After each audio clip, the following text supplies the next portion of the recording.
ఇప్పుడు కోల్కతాలో జరిగిన ఇష్యూలో తీసుకుంటే చాలా క్లియర్ కట్గా ఆయన 150 మిల్లీగ్రాముల స్పెర్మ్ ఆమె శరీరంలో లభించిందంటారు. ఒకవేళ ఒక మనిషి శరీరంలో రేప్ అండ్ మర్డర్ జరిగితే ఆ శరీరంలో ఎంత స్పెర్మ్ దొరుకుతుంది?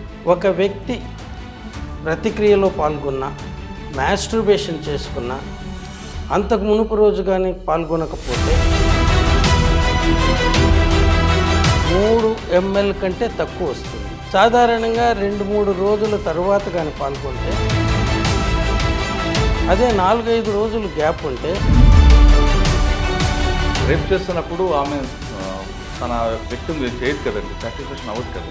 రేపు కానీ ఇంకేదన్నా కానీ అక్కడ స్పందించే ఆర్గాన్కు దీనికి సంబంధం లేదు.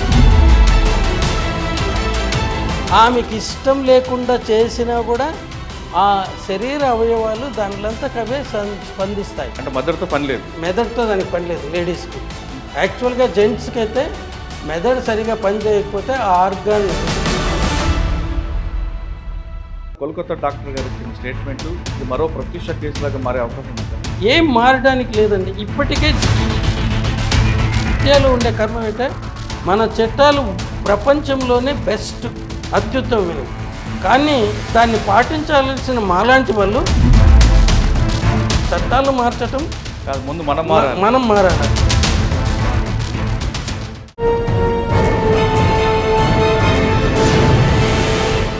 Welcome to iDream. Kolkata trainee doctor rape కేసులో వచ్చిన పోస్ట్ మార్టం రిపోర్ట్ దర్యాప్తు చేస్తున్న ఏజెన్సీకి ఛాలెంజ్గా మారనుందా? అవును అంటున్నారు వైద్య నిపుణులు. ఎందుకంటే ఆమె శరీరంలో దొరికిన 150 మిల్లీగ్రాముల స్పెర్మ్ అనేది ఒకరు కాదు, గ్యాంగ్ రేప్ జరిగిందంటూ బాధితురాల తల్లి ఇచ్చిన స్టేట్మెంట్ మేరకు ఒకరు కాదు ఎంతమంది చేసి ఉండొచ్చు అనే దర్యాప్తు చేస్తున్నారు ఏజెన్సీస్. అసలు ఒక మనిషి శరీరంలో అన్ని గ్రాములు దొరుకుతుందా? అసలు దొరికిన స్పెర్మ్ గ్రాముల్లో కొలుస్తారా? ఎలాగ దాన్ని ఐడెంటిఫై చేస్తారనే విషయాన్ని మనతో మాట్లాడడానికి ఉస్మానియా ప్రొఫెసర్ మన డాక్టర్ నారాయణ రెడ్డి గారు ప్రస్తుతం అంటున్నారు. ఆయన అడిగి చాలా విషయాలు తెలుసుకుందాం. సార్ నమస్తే అండి. నమస్తే అండి. మీరు ఉస్మానియా మెడికల్ కాలేజ్ ఫారెన్సిక్ పనిచేసినప్పుడు చాలా డెడ్ బాడీస్ మీరు పోస్ట్ మార్టం చేయించుంటారు. రేప్ కేసులు అవ్వచ్చు, అంటే రేప్ డెడ్ బాడీస్ కాకుండా రేప్ జరిగిన విక్టిమ్ కూడా మీరు చూస్తుంటారు, లేడీ డాక్టర్ చేస్తుంటారు. కానీ రేప్ అండ్ మర్డర్ అయిన తర్వాత మీ దగ్గర ఆ టేబుల్ మీద చూస్తుంటారు. ఇప్పుడు కోల్కతాలో జరిగిన ఇష్యూలో తీసుకుంటే చాలా క్లియర్ కట్గా ఆయన 150 మిల్లీగ్రాముల స్పెర్మ్ ఆమె శరీరంలో లభించింది అంటారు. అంటే బహుశా 1.80 గ్రాములు అన్నారా ఏంటని మనకు తెలియదు. ఒకవేళ ఒక మనిషి శరీరంలో రేప్ అండ్ మర్డర్ జరిగితే ఆ శరీరంలో ఎంత స్పెర్మ్ దొరుకుతుంది? స్పెర్మ్ అనేది ఎలా కౌంట్ చేస్తుంటారు? చేసిన తర్వాత దాన్ని ఎలా డివైడ్ చేసి డైనీకి పంపిస్తారు? ఇక్కడ మొదటిది ఆయన మిల్లీ లీటర్లు అండాన్ని పొరపాటున మిల్లీగ్రాములు అన్నాడు. 1000 మిల్లీగ్రాములు అయితే 1 గ్రాము. బంగారం కొనడానికి బంగారు షాపులకు పోయిన వాళ్ళు 1 గ్రామ్ కాయిన్స్ అని ఉన్నాయి పూజ కోసరం. సో అది ఎంత ఉంటుందో దాన్ని 1000గా డివైడ్ చేస్తే 1 మిల్లీగ్రామ్ అవుతుంది. అటువంటి 150 మిల్లీగ్రాములు తీసుకుంటే దాని సైజు ఎంత ఉంటుందో చెప్పండి. ఇక్కడ డాక్టర్ గారు పొరపాటున మిల్లీ లీటర్లు అనడానికి బదులు మిల్లీగ్రామ్ అన్నాడు. ఇది పొరపాటు ఎవరైనా చేస్తారు, నేను కూడా చేస్తూ ఉంటాను. పొరపాట్లు జరగటం అనేది పని చేసేవాళ్ళు అది సహజ సిద్ధం. సో దాని గురించి తప్పులు పట్టాల్సిన అవసరం లేదు. రెండవది, ఒక వ్యక్తి ప్రతిక్రియలో పాల్గొన్న, మాస్టర్బేషన్ చేసుకున్న, అంతకు మునుపు రోజు కానీ పాల్గొనకపోతే అప్పుడు కేవలం 3 ml కంటే తక్కువ వస్తుంది. సాధారణంగా 2-3 రోజుల తర్వాత కానీ పాల్గొంటే 3 ml వరకు రావచ్చు. అదే 4-5 రోజులు గ్యాప్ ఉంటే 5 ml వరకు, మిల్లీ లీటర్లు అంటారు, అంత మాత్రమే వస్తుంది. రెండవది, రతిక్రియ సమయంలో వెజైనాలో లూబ్రికేషన్ ఫ్లూయిడ్ పుడుతుంది. బర్తోలిన్స్ గ్లాండ్స్ అని ఉంటాయి, అవి ప్రొడ్యూస్ చేస్తాయి. అది కూడా జిగటగా సెమన్ లాగానే ఉంటుంది. దానితో పాటు ఇది కలిసినప్పుడు ఈ రెండిటిని కంటితో చూసి మనం సపరేట్ చేయలేం. మామూలుగా ఈ క్వాంటిటీ ఏదైతే ఆయన మెన్షన్ చేశాడో అది రతి క్రీడలో ఆఖరికి వచ్చే టైంలో ఆమె కానీ సాటిస్ఫై అయితే అప్పుడు ఎక్కువగా సెక్రెట్ అవుతుంది. ఆ ఫ్లూయిడ్ను చూసి అతను సెమన్ అనుకొని పొరపడ్డాడు.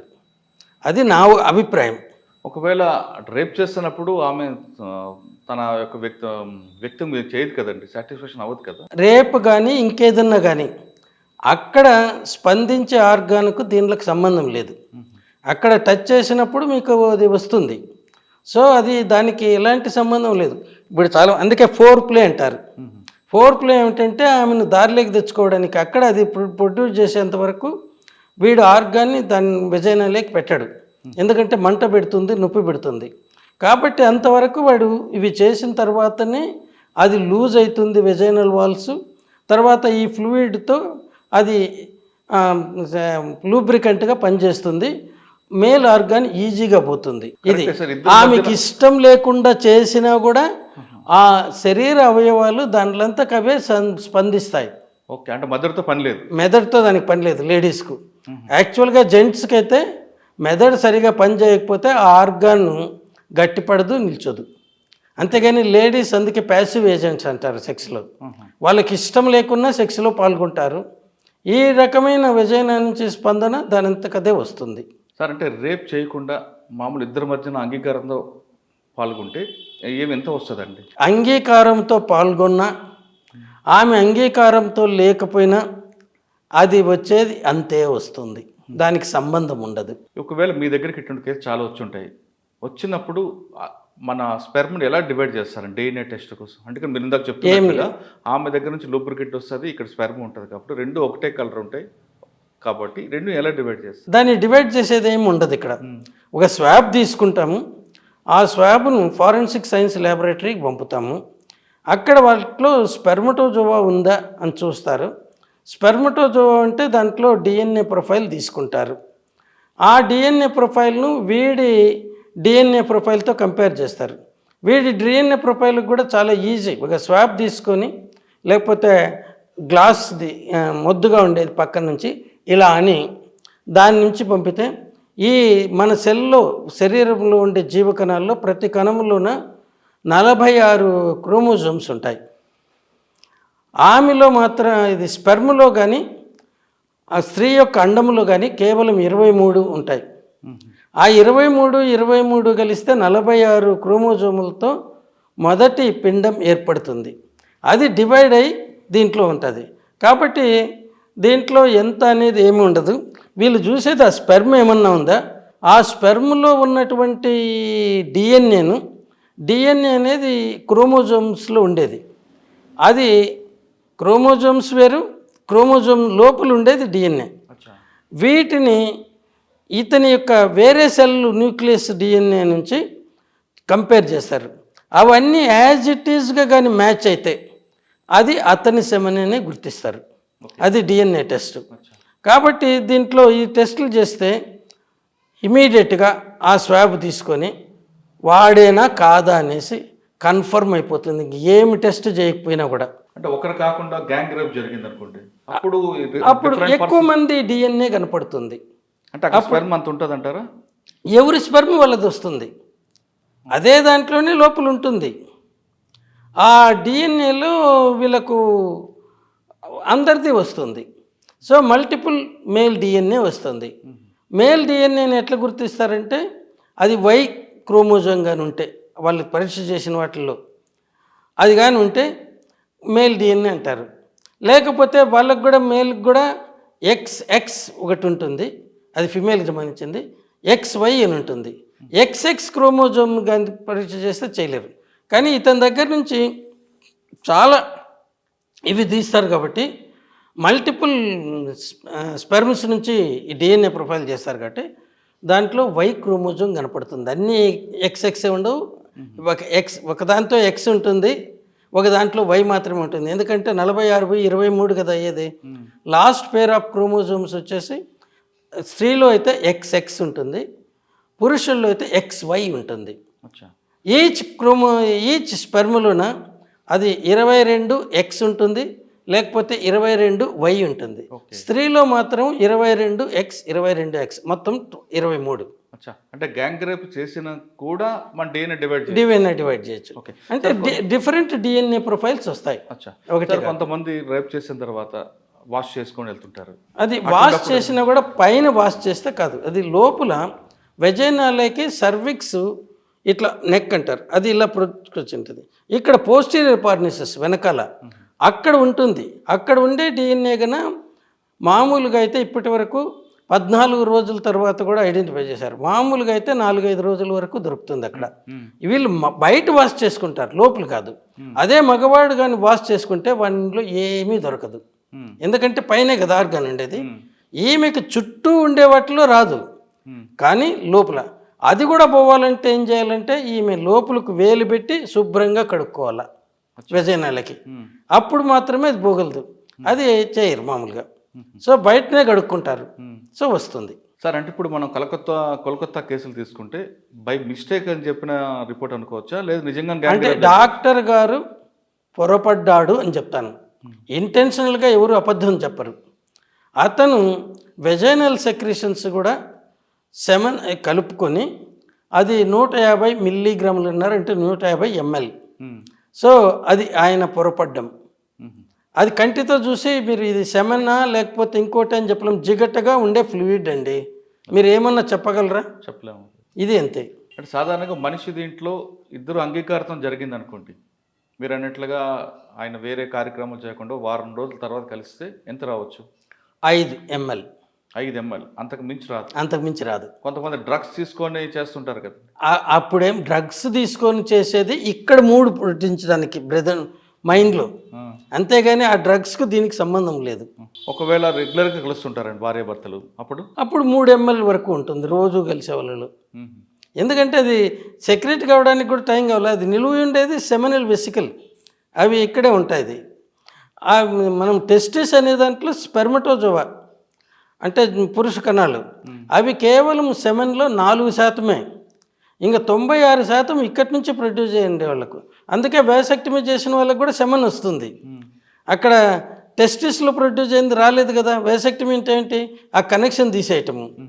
సో సెమెన్ ఆటోమేటిక్గా ఉంటుంది. వాళ్ళు రెగ్యులర్ ఇంటర్ కోర్సులో పాల్గొంటారు, వాళ్ళలో సెమెన్ వస్తుంది. అంటే వారంకి ఒకసారి కలిస్తే వాళ్ళు 5 ml వరకు రావచ్చు. ml అంతే, మిల్లీ లీటర్లు మిల్లీగ్రామ్స్ కాదు. దాన్ని సెంటీమీటర్లు పెట్టాలంటే క్యూబిక్ సెంటీమీటర్ అంటారు. Okay, 1 × 1 centimetre. సార్, సాధారణంగా కొంతమంది పిల్లలు ప్లానింగ్ చేసుకుంటారు కొంతకాలంతో చేద్దామని, కానీ ఒక్కొక్కసారి వాళ్ళు అన్ఎక్స్పెక్టెడ్ కలిసిపోవడం వల్ల, మీటింగ్ అవ్వడం వల్ల పిల్లలు పుడుతుంటారు.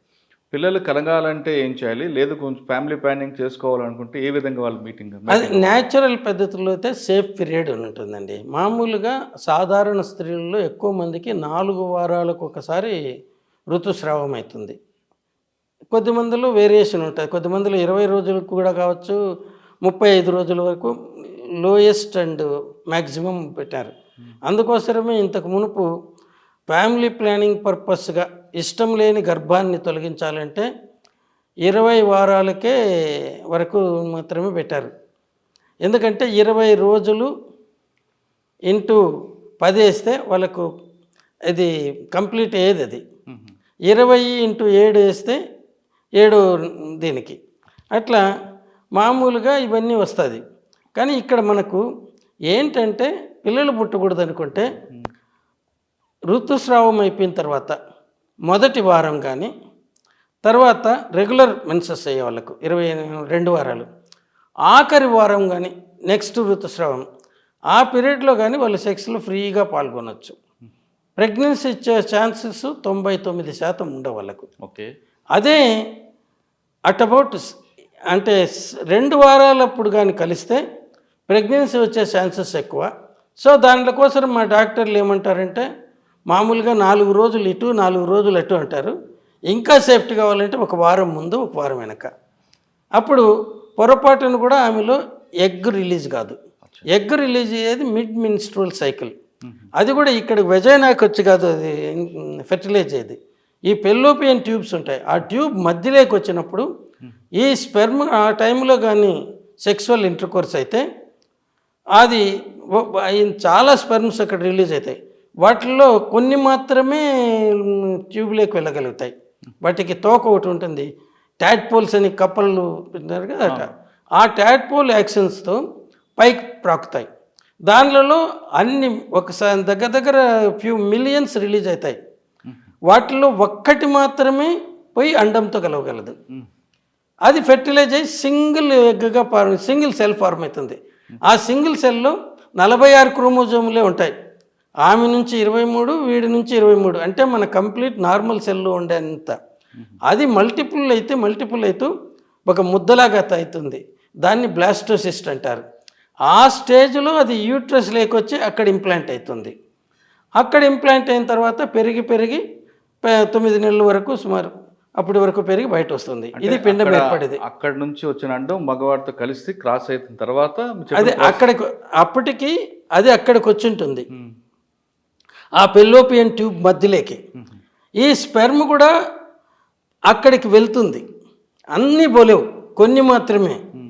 ఆ పోయిన వాటిల్లో ఒకటి మాత్రమే కలవగలుగుతుంది. అప్పుడు ఒక సింగిల్ సెల్గా ఫామ్ అవుతుంది. ఆ సింగిల్ సెల్ నుంచి ఏకకణ జీవి నుంచి ఇంత పెద్ద ఆకారాలు పుడతాయి. ఇంకా ఈ డిఎన్ఏ అనేది ఏంటంటే ఆ క్రోమోజోముల్లో ఉండేది. ఇది పుట్టబోయే బిడ్డ రూపురేఖలు ఎలా ఉంటాయి, ఎంత ఎత్తు పెరగలడు, ఆయన ఇంటెలిజెన్స్ ఎట్లుంటుంది, ఆయన శరీర అవయవాలు ఎట్లా ఉండబోతాయి, వీటినన్నిటినీ కూడా క్రోడీకరించి నిలిగి ఉంటుంది. దాని నుంచేనే మనకి ఏ ఏజ్లో ఏ మార్పులు రావాలనేది కూడా ఉంటుంది. అందుకే దీన్నంతా కూడా మనం ఏదో చదువుతాం, కానీ వీటిని కానీ తెలుసుకుంటే ఇంతకంటే మహామాయ ఇంకెక్కడ ఉండదు. సార్, కొంతమంది ట్విన్స్ పుడతారు, కొంతమంది 6 3 కానుపులు కంటారు. అప్పుడు ఎలా? ట్విన్స్ పుట్టే రకంలో 2 ఉండదు. యూనివోలర్, ఇప్పుడు నేను ఇట్లా చెప్పినాను కదా, పిండం ఫామ్ అవుతుందండి. ఒకటి ఫామ్ అయ్యి వెజైనాలో ఉన్నప్పుడు పిండం ఏర్పడేటప్పుడు, అంటే అక్కడి నుంచి ఒక ముద్దలాగా వస్తుంది, దాన్ని బ్లాస్టోసిస్ట్ అంటారు. అది అనుకోకుండా 2గా చీలుతుంది. 2గా చెల్లి 2 పిల్లలు బయట వస్తారు. వాళ్ళిద్దరూ మేల్ కానీ ఫిమేల్ కానీ ఉంటారు. ఇద్దరు మేల్ ఆర్ ఫిమేల్. దాంతో అతను ఇది వచ్చి వాళ్ళిద్దరి డిఎన్ఏ ఒకటిగా ఉంటుంది, కానీ ఫింగర్ ప్రింట్స్ మాత్రం డిఫరెంట్గా ఉంటుంది. ఇవి తల్లిదండ్రుల నుంచి సంక్రమించేటివి కాదు, కానీ డిఎన్ఏ ఫింగర్ ప్రింట్ మాత్రము ఆ యూనివోలర్, అంటే ఒక పిండం నుంచి 2గా డివైడ్ అయి పుట్టిన వల్ల ఒకటిగానే ఉంటుంది. అదే 2 సార్లు కలయిక వల్ల జరిగినప్పుడు ఒక్కోసారి సెకండ్ ఎగ్ కూడా రిలీజ్ అవుతుంది.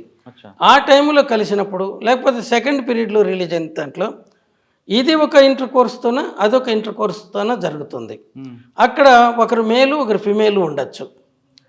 తర్వాత ఇంక కొన్ని కేసులు రిపోర్ట్ అయినాయి. ఒక ఆమెకు ఒకడు తెల్లగా, ఇంకొకడు న్యూగ్రో ఫ్యూచర్తో పుట్టినాడు.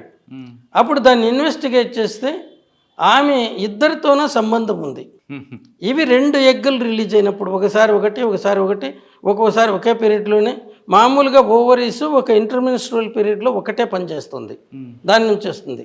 ఒక్కోసారి అనుకోకుండా 2 కూడా రిలీజ్ చేయొచ్చు కొద్ది తేడాతో, ఆ 2 ఎగ్గులు. అటువంటి అప్పుడు కూడా ఇది జరిగే అవకాశం ఉంది. అందుకే ఇది ఫస్ట్ కేసు రిపోర్టెడ్. నాకు ఒకే కాన్పులో కవలలు పుడితే ఒకరి తెల్లవాడికి పుట్టినట్టుగా ఇంకోటి నల్లవాడికి పుట్టినట్టుగా ఎలా ఉంది అంటే వాళ్ళ డిఎన్ఏలు డిఫరెంట్. తర్వాత హిస్టరీ తెలిసింది ఏంటంటే ఆమెకు ఒక నీగ్రో జాతి వాడితోన అమెరికాలో, ఇంకొక తెల్లవాడితోన సంబంధాలు ఉన్నాయని. సార్, మాకు ఒకసారి కేసు వెళ్దాం.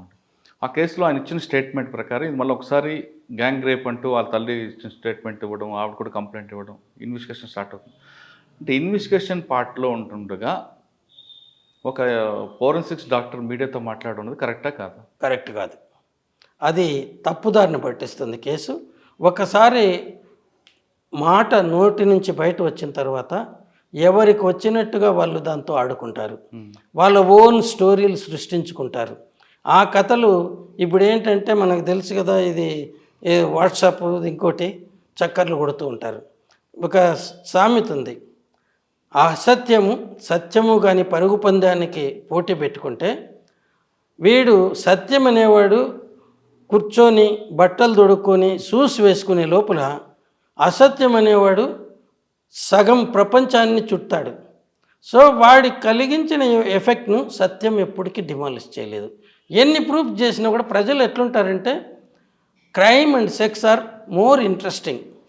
మనం ఎన్నన్నా కబుర్లు చెప్పచ్చు. అవును. సో నేను క్రైమ్ జరిగింది అనుకుంటే నువ్వు జరగలేదంటే నేను నమ్మను. ఇంకా బాగా జరిగింది ఇంకా ఎంతమంది ఉంటారంటే అది నమ్ముతాను. ఎందుకంటే ఇది మనకు ఉండేటటువంటి మన మైండ్కు ఉండేటటువంటి ఒక దుర్గుణం.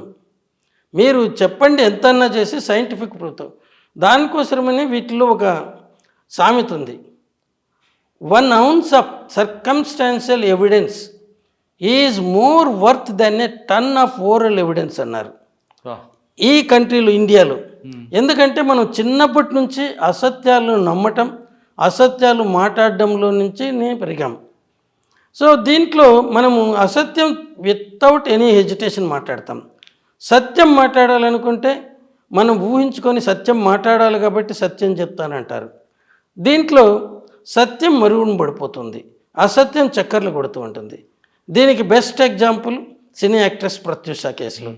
అది సిబిఐ వాళ్ళు ఆమె ఫోన్ కాల్ను కంటిన్యూస్గా రికార్డ్ చేసినారు. మేనమామ కూతురుతో నుంచి బయటపడినప్పటి నుంచి పోతూ ఉన్నప్పుడు ఎవరెవరితో మాట్లాడన్నారు. వాళ్ళ దీని ప్రకారము 6:30కు ఒకసారి వాళ్ళ తల్లికి ఫోన్ చేసి జయం పిక్చర్లో హీరోయిన్ పాత్ర వచ్చిందని చెప్పింది.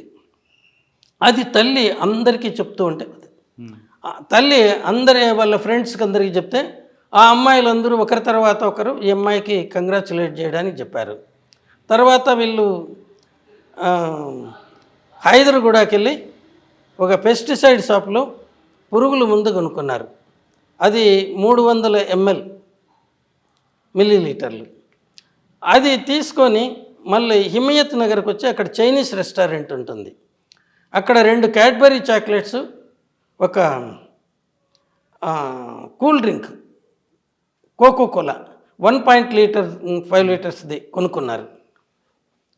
ఇది పురుగుల మందు కొన్న తర్వాత చోటనే ఈ బాటిల్ ఓపెన్ చేయడానికి ఒక ఫ్రిస్కర్ నైప్ బాటిల్ ఓపెనర్ కొన్నారు. దీంతో అక్కడ చాక్లెట్ తినేది మునుపుగా అది ఓపెన్ చేసి ఆ మందు కూడా అంతా పోసుకోలేదు, దీంట్లోకి కొంచెం మాత్రం పోసుకొని మిగతా దానికి శుభ్రంగా మూత పెట్టి ఆ మున్సిపల్ డస్ట్బిన్లో వేశారు. వీళ్ళు ఆసుపత్రికి వచ్చి అడ్మిట్ అయిన తర్వాత అది ఏంటి మీరు తాగిన పురుగుల మందు ఏదో తెలిస్తే దానికి సరైన విరుగుడు ఇవ్వచ్చు అని డాక్టర్లు అంటే, ఈ అబ్బాయి గుర్తు చేసుకొని ఫ్రెండ్స్కి ఫోన్ చేసి అక్కడ ఆ చైనీస్ రెస్టారెంట్ పక్కన ఉండేటువంటి చెత్త కుప్ప దాంట్లో వేసినాము, అక్కడ వీళ్ళ ఫ్రెండ్ ఎవరున్నాడో అతనికి ఫోన్ చేసి అది వెతికి తీసుకొని రమ్మంటే అతను తీసుకొని వచ్చాడు. దాని ట్రేడ్ నేమ్ నువాక్రాన్. అది ఒక ఆర్గనోపాస్పేట్ కాంపౌండ్ గ్రూప్ది. సో వాళ్ళు ఇలా జరిగింది. క్యాడ్బరీ చాక్లెట్స్ చెరువుటి కొన్నారు, అది తిన్నారు. దాంతోనే స్టమక్ ఫ్లూయిడ్ బ్రౌన్ కలర్ వచ్చింది. తర్వాత అబ్బాయిలు స్టమక్ ఫ్లూయిడ్లో స్టమక్ వాష్ చేసినప్పుడు 4.1 mg/100 ml వచ్చింది. ఈ అమ్మాయిలు మాత్రం 29 mg/100 ml వచ్చింది. ఇది కానీ బయట పెడితే ఏమంటారు, ఈ అమ్మాయి తక్కువ తాగింది వాడు ఎక్కువ తాగింది, మరి వాడెందుకు చావలేదంటారు. కానీ ఇద్దరు ఒకే మోతాదులోనే తాగింటారు. అబ్బాయిలు స్టమక్ నుంచి అబ్జార్ప్షన్ రేట్ మామూలుగా ఎక్కువగా అబ్జార్బ్ అయ్యేది చిన్న ప్రేవుల నుంచి, అక్కడికి పోకమునిపై స్టమక్లోనే అమ్మాయిల్లో చాలా ఎక్కువగా అబ్జార్బ్ అయింది. దానివల్ల దాంట్లో శాతం తగ్గింది. వీడిలో అక్కడ అబ్జార్బ్షన్ కెపాసిటీ తక్కువ ఉంది. అందువల్ల ఈయనకు 4.1 mg/100 ml ఆఫ్ స్టమక్ ఫ్లూయిడ్లో ఉంది. ఆ స్టమక్ ఫ్లూయిడ్ కూడా బ్రౌనిష్ కలర్ అన్నారు. ఆ బ్రౌన్ ఎక్కడి నుంచి వచ్చింది, వీళ్ళు తిన్న క్యాడ్బరీ చాక్లెట్స్ నుంచి. తర్వాత కేర్ హాస్పిటల్ అక్కడ కడుపులో తిప్పుతూ ఉంటే మిగిలిన కోకోకోలా డ్రింక్ను హుస్సేన్ సాగర్లో వేసేశారు. అక్కడి నుంచి కేర్ హాస్పిటల్కు తొందరగా పోతూ అబ్బాయి ఫ్రెండ్స్కి అందరికీ ఫోన్ చేసి వీళ్ళకి కామన్ ఫ్రెండ్స్కు జాగ్రత్తగా చదవండి, జాగ్రత్త అక్కడ ఇక్కడ తరగద్దు, వేస్ట్ చేసుకోవద్దంటే వాళ్ళు ఎవరైనా బయట పోయేటప్పుడు ఇది చెప్తాం కదా ఏం చేయాల్సిందే. అలా చెప్తామంటే వీళ్ళకేమొచ్చింది, ఎందుకు చెప్తున్నారు అని అడిగితే మీరు కేర్ హాస్పిటల్కి రండి మీకే తెలుస్తుంది అని పోయినారు. ఎందుకంటే they never wanted to commit suicide. ఇవి సర్కమ్స్టాన్షియల్ చెప్తే అది తీసుకొని నటిస్తే ఈ లోపల అబ్బాయి తల్లిదండ్రులు వచ్చి వాళ్ళ పెళ్ళికి ఒప్పుకుంటారు. మీరు చావద్దనరా నాయన, బ్రతకండి, ఎవరినైనా పెళ్లి చేసుకో, బ్రతుకుంటే చాలు అనేసి ఈ ప్లాన్లో. సో దీన్ని పోయి అమ్మాయి 15 గంటల 45 నిమిషాల్లో ఆసుపత్రుల్లో ట్రీట్మెంట్ తీసుకుంటూ ఉన్నది. ఆసుపత్రిలో ఆమె చేరిన 1.5 అవర్కు, 1.5 గంటకు ఆ తల్లి ఇమీడియట్గా ఆమెకు ఫోన్ పోయింది, మీ అమ్మాయి ఆసుపత్రిలో ఉంది, కేర్ హాస్పిటల్ బంజారా హిల్స్లోని. అక్కడి నుంచి ఆటో తీసుకొని కొడుకుని తీసుకొని ఇక్కడికి వచ్చేప్పటికి 9:30 అయింది. 9:30, 10 మధ్యలో కొద్దిసేపు ఆమెను ఇంటెన్సివ్ కేర్లో ఉండటంతో అనుమతి చేయలేదు, ఎవరిని కానీ అనుమతి చేయరు. ఆ అమ్మాయి కొద్ది కాన్షియస్నెస్ తెచ్చుకొని కొద్దిగా బయటపడిన తర్వాత మళ్ళీ ఈమెను లోపలికి చేసినప్పుడు ఈమె ఇచ్చిన స్టేట్మెంటు 14వ తేదీ మార్చి 2002లో అన్ని పేపర్లోనూ వచ్చింది. నన్ను కొద్దిసేపు ఆపారు, తర్వాత అలో చేస్తే 7 మంది డాక్టర్లు పాపను పరీక్ష చేస్తున్నారు. వాళ్ళలో ఒకరు హౌ ఆర్ యూ అని పాపను అడిగితే పాప ఐఎమ్ ఓకే సార్ అనింది అనేసి. దీన్ని ఒక విలేకరి నిజంగానే అనింది అనేసి, ఎందుకంటే అంతవరకు మునిస్వామి చెప్పింది గొంతు విసిగి చంపి తీసుకెళ్లారు అనేసి. ఇది పోతా ఉంటే తర్వాత ఇది ఇలా జరిగింది. కానీ ఒంటి మీద గాయాలు ఉన్నాయి కదండి. ఆ గాయాలన్నీ కూడా ట్రీట్మెంట్ పార్ట్వి, ట్రీట్మెంట్ పార్ట్వి కాదు, అన్నీ ఎడం వైపున ఉన్నాయి. 2 ఏమో నీడిల్వి, అవి దారం కుట్టి కట్టేయడానికి ఈ పైపును. ఇక్కడ మామూలుగా కాళ్ళకు కానీ చేతులకు కానీ వీన్ సెక్షన్ చేసి చేస్తారు. ఈ అమ్మాయికి అప్పుడే అపస్మారక స్థితిలో వస్తే అది చేయడానికి వీలు కాకపోతే అప్పుడు చేసినారు. దాంతో ఇది ఆ గాయాల్ని ఇక్కడ మునుస్వామి గారు ఇంకేదో అనుకున్నాడు. కానీ మరి అమ్మాయి ఒంటి మీద డ్రెస్ ఎందుకు ఇవ్వలేదండి? డ్రెస్ చెప్తాను, అది కూడా. ఆ డ్రెస్సు ఏమైందంటే దాంట్లో ఆమె మోషన్స్ పోయింది, యూరిన్ పోయింది. సో అవి ఇంకా వాటిని కట్ చేసేస్తారు, ప్రిజర్వ్ చేయాల్సిన అవసరం లేదు. రెండవది, పాయిజనింగ్ కేసులో హాస్పిటల్లో ట్రీట్మెంట్ చేసే డాక్టర్లు డ్రెస్సుని ప్రిజర్వ్ చేసేదని ఉండదు. స్పాట్ డెత్ అయితే వామిట్ చేసుకొని ఉంటే దాని మీద పడి ఉంటుంది కాబట్టి అవి మేము ప్రిజర్వ్ చేయాలి పోస్ట్ శవపరీక్షలో. అంతేగాని ఆసుపత్రుల్లో చేరిన తర్వాత ట్రీట్మెంట్ ఇచ్చేటప్పుడు ఇంక ఇవెందుకు దీనిలో ఉపయోగం? రెండవది, స్టమక్ వాష్ చేసినప్పుడు, స్టమక్ వాష్ అంటే కడగటం, ఆ ఫ్లూయిడ్ని మొదట వచ్చేదాన్ని అనాలిసిస్ కోసం ప్రిజర్వ్ చేస్తారు, దాంట్లో ఏమైనా పాయిజన్ ఉందా, అది పెట్టినప్పుడు మళ్ళీ ఈ బట్టలతో అవసరం ఉందా? కేసు కాంప్లికేట్ అవుతుంది కాబట్టి కాంప్లికేట్ అవుతుందని అప్పుడు ఎవరు అనుకోలేదు. కాంప్లికేట్ అవుతుంది అనుకుంటే జూనియర్ డాక్టర్ను పంపిండేవాళ్ళు కాదు. అప్పుడున్న head of the department Rajagopal Reddy గారు ఆ రోజు డ్యూటీలో ఒక జూనియర్ డాక్టర్, అంటే ఆయనకు అప్పుడే పోస్ట్ గ్రాడ్యుయేషన్ చదువుతా ఉంటే టూర్ పోస్ట్ ఇచ్చినాడు, ఆయన పంపిండేవాడు కాదు కాంప్లికేట్ అవుతుంది అనుకుంటే. సీనియర్ డాక్టర్ చచ్చినట్టుగా రావాలి, ఇష్టం ఉన్నా లేకపోయినా. సో దీన్ని మామూలు పాయిజనింగ్ కేసు అనుకొని పంపారు.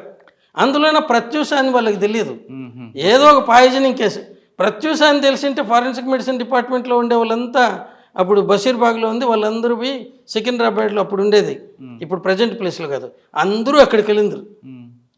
ఇది ఎవరో ఒక పాయిజనింగ్ కేసు వచ్చింది, మామూలుగా రొటీన్గా జరిగేది. ఎంబీబీఎస్ డాక్టర్ చాలు. ఆ కేసులో మునుస్వామి గారి ఇచ్చిన స్టేట్మెంటే కేసు మలుపు తిప్పింది. మునుస్వామి గారు ఆ రోజు వచ్చిన సమాచారం అంటే ఆయన ఇంకిద్దరు డాక్టర్లు సికింద్రాబాద్లో ఈ ఆర్మీ హాస్పిటల్లో డ్రింక్స్ దొరుకుతాయేమో, అక్కడున్న ఇన్స్పెక్టర్ కొనిస్తానని చెప్తే అతని దగ్గరికి మునుస్వామి గారి కారులో పోయినారు. పోతే ఆ ఇన్స్పెక్టర్ రాకపోతే తిరిగి వస్తూ ఉన్నారు. అప్పుడు గాంధీ హాస్పిటల్కి పోవాలంటే ఆ కాలంలో ఆ మోండా మార్కెట్ దాని పక్క నుంచి బౌల్లో మార్కెట్ దగ్గరనే కంపుగుట్టే మా మార్చెడ్ ఉండేది. అక్కడ పోతూ ఉన్నప్పుడు విలేకరులు ఇట్లా సినీ యాక్ట్రెస్ ప్రత్యూష పోస్ట్ మార్టం జరుగుతుందంటే అనుకోకుండా అక్కడ పోయినాడు. అక్కడి నుంచి బయట పోతూ పోతూ విలేకరులతో ఆమెను గొంతు పిసికి చంపినారు అని పోయినాడు. అప్పుడు ఈటీవీ వాళ్ళు తేజ టీవీని ఉండేది, వాళ్ళకు ఆయనకు తీసుకెళ్ళి పార్టీకి కూర్చున్నారు. అక్కడ ఈయన ఏదేదో చెప్పినాడు. ఆ రోజున తేజ టీవీలో సాయంత్రం 8 గంటలకు ప్రియుడితో కలిసి విషం చేయించి చనిపోయిన ప్రత్యూష మృతదేహానికి వాళ్ళ సొంత ఊళ్ళో భువనగిరి దగ్గర అంత్యక్రియలు జరిగినాయి. మళ్ళీ 10 గంటలకు ఒక న్యూస్ వచ్చేది, దాంట్లో ఇప్పుడే అందిన వార్త ఆమెది ఆత్మహత్య కాదని, హత్య అని, ఒకరికంటే ఎక్కువ మంది ఆమెను మానభంగం చేసి గొంతు బిసికి చంపినారని శవ పరీక్ష చేసిన మునుస్వామి గారిని చెప్పినారు అనేసి. నెక్స్ట్ డే నాడు వీళ్ళు పోస్ట్ మార్టం రిపోర్ట్లో ఎక్కడ కానీ ఈ విషయాలు లేవు. ఈవెన్ శమన్ చూసినట్టు కానీ అక్కడేమీ ఇంజురీస్ నథింగ్ పర్టికులర్ అని రాసినారు. నథింగ్ పర్టికులర్ అంటే ఏమీ లేదని మానం దగ్గర. ఆయన ఆ రిపోర్టు తీసుకెళ్ళి గాంధీ మెడికల్ కాలేజ్ బషీర్బాగ్ నుంచి సికింద్రాబాద్ మోండా మార్కెట్ దగ్గర ఉన్నటువంటి మార్చరీ దగ్గరికి వెళ్ళి అక్కడ పోలీసు వాళ్ళని అక్కడికి రమ్మని వాళ్ళకి రిపోర్ట్ ఇచ్చింది ఉన్నాడు. అది కూడా తేజ టీవీ వాడు తీసుకున్నాడు. ఇది జరిగి కొద్ది కాంప్లికేట్ అయినప్పుడు ఈ టీవీ అతను నుంచి, సార్ ఆ రోజు మునుస్వామి గారు చెప్పినవన్నీ కానీ మేము కానీ బయట పెట్టింటే మీరందరూ కూడా తలదించుకొని అన్నాడు. ఏమంటే వద్దులేండి సార్, ఆ మాటలు చెప్పకూడదు అన్నాడు. ఇది జరిగింది. ఈమె ఈ మధ్య ఇచ్చిన ఒక స్టేట్మెంట్ ఒక వీళ్ళకు ఇంటర్వ్యూలో, తనకు ఫోన్ వచ్చింది, మీ పాప ఆసుపత్రిలో జాయిన్ అయినారు అని తను చూసినానని కారు దిగుతూ ఉంటే అన్నాడు. ఈమె నమ్మలేదు, ఎందుకంటే ఇప్పుడే తేజ హాస్పిటల్ ఆఫీసు పోతున్నాడు. అది సిబిఐ ఇన్ఫర్మేషన్ ప్రకారం 7:18 మదర్కు ఈమె ఫోన్ చేయటం, ఈమె రిప్లై ఇవ్వటం. సో అది చెప్తామనంటే ఈయన ఆమెకు ఫోన్ చేసింది 7:45 8 గంటలకు. అంటే మీరు మొత్తం మీద స్టడీ చేశారు కాబట్టి, అంటే నేను ఉన్నాను కాబట్టి నా మీద ఆరోపణలు వచ్చినాయి కాబట్టి మనం అన్నీ చూసుకోవాలి కదా. కరెక్టే సార్. అది రిపోర్ట్ చెప్పేది అది క్లియర్ కట్గా సూసైడ్. అవును, అందులో గ్యాంగ్ రేప్ కానీ అసలు ఏది లేదు. ఈవెన్ సెషన్స్ కోర్టు ఇచ్చిన జడ్జిమెంట్ కాపీ నా దగ్గర ఉంది. దాంట్లో ఉండే విషయాలే నేను చెప్తున్నాను. కాబట్టి ఒక డాక్టర్ గారు ఇలాంటి స్టేట్మెంట్ ఇవ్వడం వల్ల కేసు తారుమారు అవుతుంటారా? అవుతుంది. డాక్టర్ చెప్తే అందరూ నమ్ముతారు. అందులో శవ పరీక్ష చేసిన డాక్టర్ చెప్తే ఇంకెవరు అతన్ని సస్పెక్ట్ చేయరు. కానీ కర్మ ఏంటంటే ఇప్పుడైతే కొద్ది మెడికల్ కాలేజెస్ ఎక్కువ రావటం వల్ల యంగ్ డాక్టర్స్ జాయిన్ అవుతున్నారు. అప్పుడైతే ఏ సబ్జెక్ట్లోన పీజీ సీటు రాని వాళ్ళు కొన్ని వేల మంది మాకు ఏది వద్దు, ఎంబీబీఎస్ డిగ్రీ చాలు అనుకునే వాళ్ళు అనాటమీ, ఫిజియాలజీ, ఫార్మకాలజీ, ఫారెన్సిక్ మెడిసిన్కు ఆప్ట్ చేసేవాళ్ళు. అప్పటికి కూడా ఇవి ఖాళీలు వెళ్ళిపోయేటివి. ఫారెన్సిక్ మెడిసిన్ ఎక్కువ మంది దేనికి చూస్ చేసేవాళ్ళు అంటే అటువంటి వాళ్ళలో ఇదైతే సబ్జెక్ట్ చిన్నది, ఈజీగా పాస్ చేస్తారని. అనాటమీ, ఫిజియాలజీ, ఫార్మకాలజీ బుక్లు పెద్దగా ఉంటాయి, వాటిని చూసి భయపడేవాళ్ళు. ఇలాంటి రకాలు వస్తాయి. సో వీటిలో ఆఖర్లు లైన్లో నిల్చున్న వాళ్ళు వస్తారు, మధ్యలో ఇంతమంది వదిలేస్తే. సో మీరు ఏదన్నా కానీ మీ భార్యకి కుళ్ళిపోయిన కూరగాయలు, పాడైపోయిన బియ్యము, ముగ్గిపోయిన బియ్యం తీసుకెళ్ళి అందులో పాడైపోయిన నూనె తీసుకెళ్ళి ఇస్తే దీంట్లో నుంచి మంచి వంట చేసి పెట్టాలంటే ఆమె ఏదో సతీ అనసూయ రాళ్లతో చేసిందట. ఈ పవర్స్ వీళ్ళకి లేవు కాబట్టి ఇది వస్తుంది. మా వాళ్ళలో కూడా అంతకుముందు 5 సీట్లే ఉండేటి మొత్తం పీజీ కోర్సు కాలంలో. అంటే ఎందుకు పనికిరాని వచ్చేవారు అప్పుడు అదే నేను చెప్తున్నాను కదా, పీజీ కోర్సులో మొత్తం రాష్ట్రానికి కలిసి 5 సీట్లు ఉండేటివి. ఉస్మానియాలో 2, గాంధీలో 1, కాకతీయ మెడికల్ కాలేజీలో 1, వరంగల్ ఇది ఆంధ్ర మెడికల్ కాలేజ్ వైజాగ్ 1, తక్కిన కాలేజీల్లో లేవు. ఈ 5ను స్టేట్ వైడ్ ఇది దీనికి లోకల్ రిజర్వేషన్ లేకుండా పెట్టిన. అవి కూడా 1-2 పీజీ స్టూడెంట్సే వచ్చేవాళ్ళు, మిగతా 3 కలిపి. అంటే ఇంత పెద్ద రాష్ట్రానికి దాంట్లో చేరడానికి 5 మంది దొరికేవాళ్ళు కాదు. సో ఈ పరిస్థితుల్లో మీరు ఇంకా క్వాలిటీని గురించి దీన్ని చూసే 1958లోనే ఇక్కడ క్వాలిటీ పెంచాలంటే మంచి ఇన్సెంటివ్స్ తీసి డాక్టర్లు యంగ్గా ఉండే డాక్టర్లు దీంట్లోకి తీసుకుంటే ఇక్కడ అభివృద్ధి చెందుతారంటే ఈ రోజు వరకు ఇలాంటి యాక్షన్ లేదు, స్పందన. ఈవెన్ మెడికల్ కౌన్సిల్కి ఇచ్చిన రిపోర్ట్లో కూడా అదే ఉంది. ఓకే, ఇది సో ఇది తప్పు చేసి మెడికల్ కౌన్సిల్ది, రాష్ట్ర ప్రభుత్వాలది. సార్ ఫైనల్గా కోల్కతా డాక్టర్ గారు ఇచ్చిన స్టేట్మెంట్ చూస్తుంటే వింటుంటే ఇది మరో ప్రత్యక్ష కేసులాగా మారే అవకాశం ఉందంటారా? ఏం మారడానికి లేదండి. ఇప్పటికే డిఎన్ఏ ప్రొఫైలింగ్ అయిపోయింది అలా. ఎందుకంటే ఇది 9వ తేదీ జరిగింది. అంటే ఆ కేసులాగా ఏమైనా మిస్టరీగా ఉంటుందంటారా? చెప్పారండి, డిఎన్ఏ ప్రొఫైల్కి పంపాలా. Central state government forensic science laboratory in Kolkata is one of the best laboratories in the country. తర్వాత సిఎఫ్ఎస్ఎల్ ఉంది, central forensic science laboratory Srinagar. కోల్కతాలో. అవునా? ఓకే. అది మన హైదరాబాద్ సెంట్రల్ ఫారెన్సిక్స్ ల్యాబొరేటరీ కంటే గొప్పది, అన్ని ఫెసిలిటీస్ ఉండేటివి. ఇప్పుడు సిబిఐకి ఇచ్చాడు 2 రోజుల నుంచి. సిబిఐ వాళ్ళు ఇమీడియట్గా ఇది తీసుకెళ్ళి అక్కడ ఇవ్వాలా, అదే సమయంలో స్టేట్ ఫారెన్సిక్ సైన్స్ ల్యాబొరేటరీలు కూడా ఇవ్వాలా. ఎందుకంటే కంపేర్ చేసుకోవడానికి. ఇది సెకండ్ ఒపీనియన్ కాదు, 2 దీంట్లో ఏమొస్తుంది దాంట్లో ఏమొస్తుంది అనేది చూసుకుంటే అంటే కరెక్ట్గా వస్తుందా లేదా. ఒకే దాన్ని 2 సార్లు చేస్తే 2 రకాలుగా రావచ్చు, అది ఏదన్నా కానీ. అటువంటి ఫాల్ట్ని వేరు చేయండి. ఈవెన్ కెమికల్ అనాలిసిస్గా ఒరిజినల్గా ఉండేది ఏంటంటే, ఈ కెమికల్ అనాలిసిస్కు పంపిన మెటీరియల్ను, ఎంటైర్ మెటీరియల్ను ఫారెన్సిక్ సైన్స్ ల్యాబొరేటరీ యూజ్ చేయదు. కొద్ది ఉంటే అది సీల్డ్ బాటిల్లో ఉంటుంది. ఈ పోలీసుల నుంచి కేసు క్లోజ్ చేసినారని తెలిసి అప్పుడే డిస్ట్రాయ్ చేస్తారు. ఎందుకంటే సెకండ్ ఒపీనియన్ కావాలంటే ఈ బాటిల్ను తీసుకుని ఇంకో ల్యాబొరేటరీలో, ఈ ప్రొవిజన్స్ అన్ని చట్టాల్లో ఉన్నాయి. కానీ మన ఇండియాలో ఉండే కర్మం ఏంటంటే, మన చట్టాలు ప్రపంచంలోనే బెస్ట్, అత్యుత్తమమైనవి. కానీ దాన్ని పాటించాల్సిన మాలాంటి వాళ్ళు ప్రపంచంలోనే అత్యంత నిర్లక్ష్యంగా పనిచేసేవాళ్ళు. అది తప్పు. అందుకే అసలు చట్టాలు మార్చాలి. చట్టాలు మార్చటం కాదు, ముందు మనం మారాలి. ఇప్పుడు మోడీ గారు వచ్చిన తర్వాత కొత్త చట్టాలను తెచ్చినారన్నారు. నేను ఇమీడియట్గా పోయి కొనుక్కొని వచ్చినాను. పాత చట్టాలను చూసినాను. 90% పైన పాత చట్టాలు ఉండేదాన్ని దీంట్లోకి ఒక అక్షరం కూడా మార్పు లేకుండా కామా ఫుల్ స్టాప్ లాగా పెట్టారు. సీరియల్ నంబర్స్ వేరేగా ఇచ్చారు. అక్కడ ఒకే దాంట్లో 376 ABCD అని ఇచ్చింటే ఒక్కొక్క దానికి ఒక్కొక్క నంబర్ ఇచ్చారు సపరేట్గా. ఇలా ఉన్నాయి. సో అట్లా చేశారు. కానీ దీనికి కొత్త చట్టాలను పెట్టిండకూడదు. అంటే సిబిఐ వాళ్ళు కరెక్ట్గా ఇన్వెస్టిగేషన్ చేస్తే కేసు బ్రేక్ త్రూ 10 రోజుల్లో మొత్తం అయిపోతుందండి. సర్కమ్స్టాన్షియల్ ఎవిడెన్స్ ఈరోజు మమతా బెనర్జీ గారు ఇచ్చినారు. 3 రోజుల్లో కంప్లైంట్ చేయండి. 3 రోజుల కంటే ఎక్కువ అవసరం లేదు వాళ్ళకు.